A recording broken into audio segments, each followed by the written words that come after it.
Aspect macroscopique et microscopique des réactions chimiques.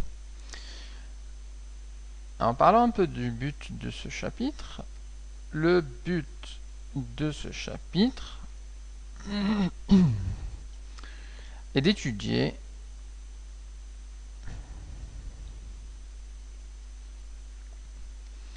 quelques mécanismes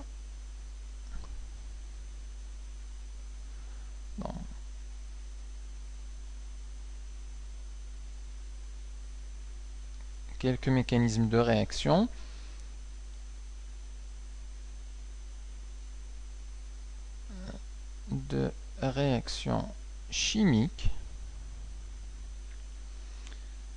Alors à la fois au niveau macroscopique,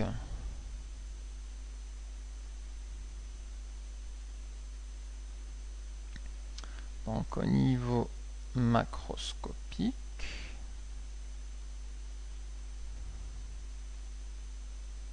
donc au niveau des molécules, et au niveau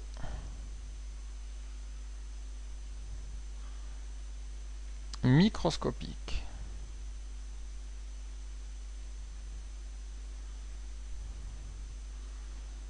On entend par là au niveau des liaisons covalentes, des électrons liants et non liants. Donc, alors, clairement, on parlera d'abord des aspects macroscopiques.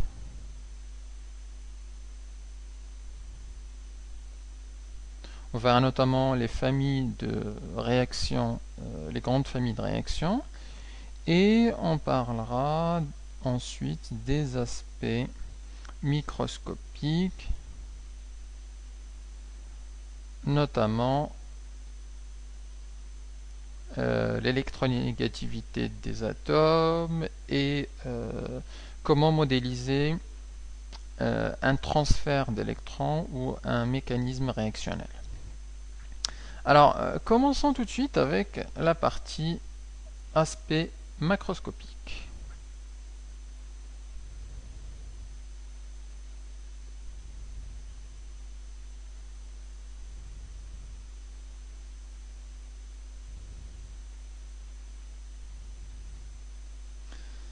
Alors, avant d'aller plus loin, je voudrais rappeler ici les groupes caractéristiques qu'on a vus jusqu'à maintenant. Donc les groupes ou les fonctions caractéristiques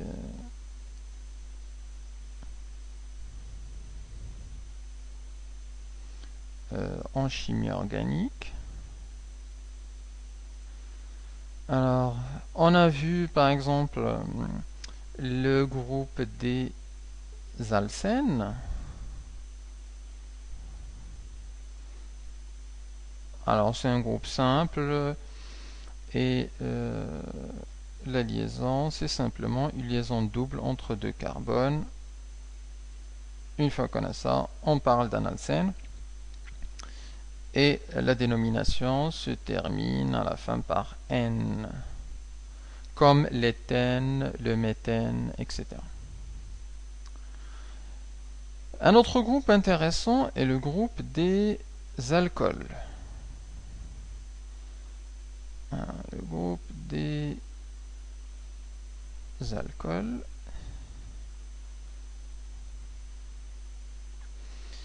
Ce sont des groupes qui ont le groupe caractéristique en fait OH, un oxygène, un hydrogène,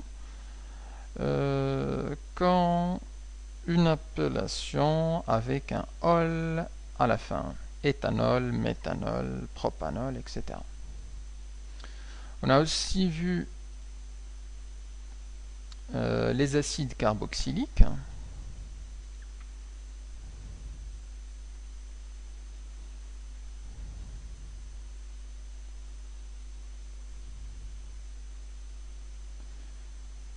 Alors les acides carboxyliques, ce sont des molécules qui ont la fonction COOH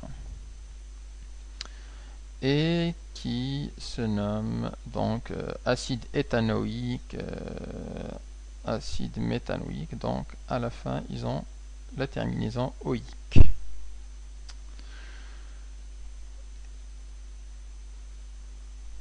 Ensuite, on avait vu les esters. Alors, le groupe des esters, c'est un groupe qui regroupe toutes les molécules qui ont une liaison CO en double, ensuite un O ici, ensuite d'autres molécules là et là. Alors, comment se nomment ces esters? Eh bien, se décompose en deux parties. On a la première partie qui se termine avec watt et la seconde avec il. Exemple, le méthanoate d'éthyle par exemple est un ester. Après l'ester, on a parlé du groupe des aldéhydes.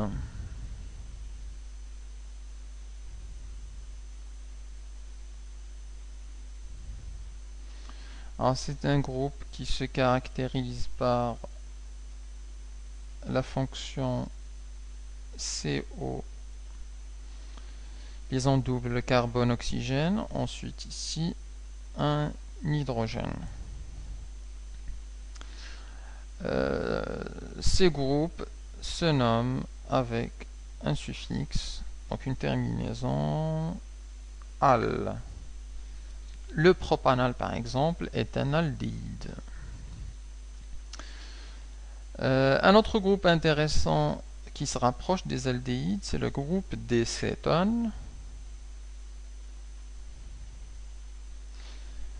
Alors, c'est un groupe qui a la fonction suivante, donc un carbone avec une double liaison oxygène, pardon, et une deuxième liaison où on a là un radical, une chaîne carbonée avec forcément des carbones. Si c'est un hydrogène, c'est un aldéhyde, non pas un cétone, alors que là, il doit forcément avoir un carbone. Alors ces cétones ont pour dénomination un mot qui se termine avec on. Le propanone, par exemple, est un cétone. On a ensuite le groupe des amines.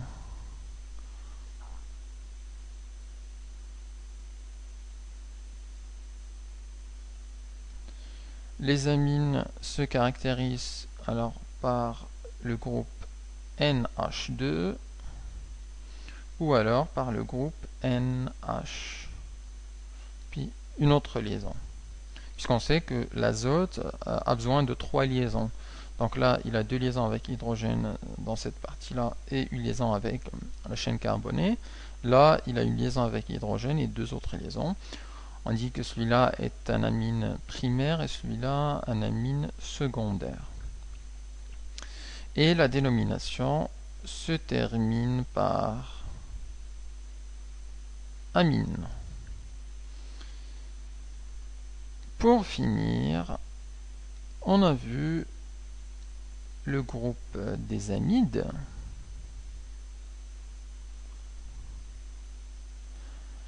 Ce qui est un groupe qui a pour fonction un C relié en double avec l'oxygène, ensuite relié avec un NH, donc azote hydrogène. Ensuite là on a une chaîne et là on a une autre chaîne carbonée. Alors la dénomination se termine par amide.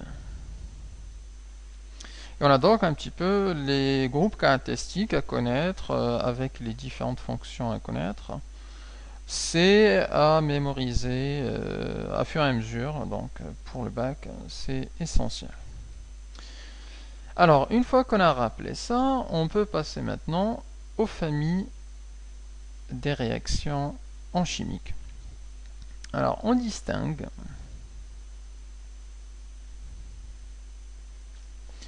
trois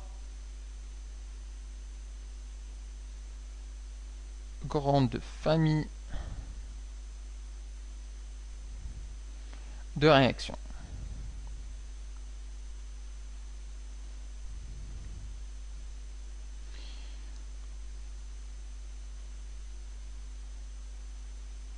Alors, on va les voir avec des exemples. Alors, je vais découper ici en 3.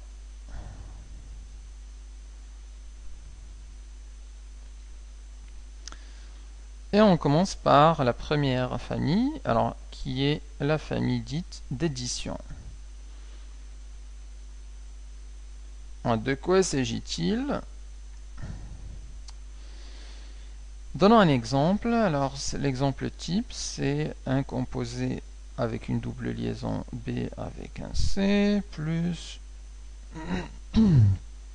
qui réagit, bon, ça c'est une molécule qui réagit avec une autre molécule composée de deux atomes A et D reliés avec une liaison simple.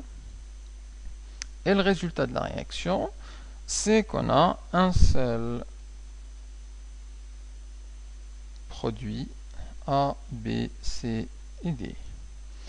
Donc en gros, les deux molécules se sont rajoutées, se sont additionnées pour avoir une seule molécule.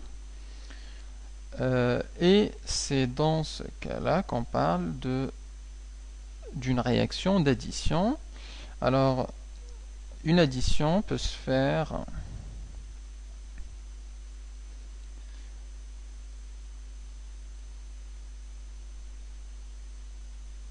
sur une double liaison ou alors sur une triple liaison. Sur une double liaison ou une triple liaison. Donc c'est un exemple. Un exemple qu'on peut voir ici.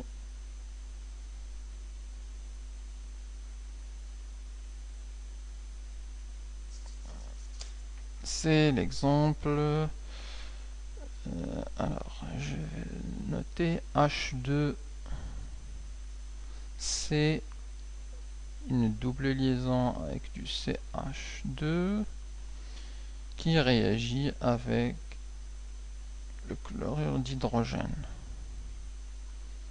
Alors, qu'est-ce que ça nous donne? Ça va nous donner le C2H5 avec une liaison simple avec le chlore. Donc dans ce cas-là, on a deux réactifs qui ont donné un seul produit. Donc de façon, cette liaison-là, en fait, s'est cassée. Et on a eu simplement une liaison. Alors je peux le donner ici, le C2H5. C'est du H2C, ensuite relié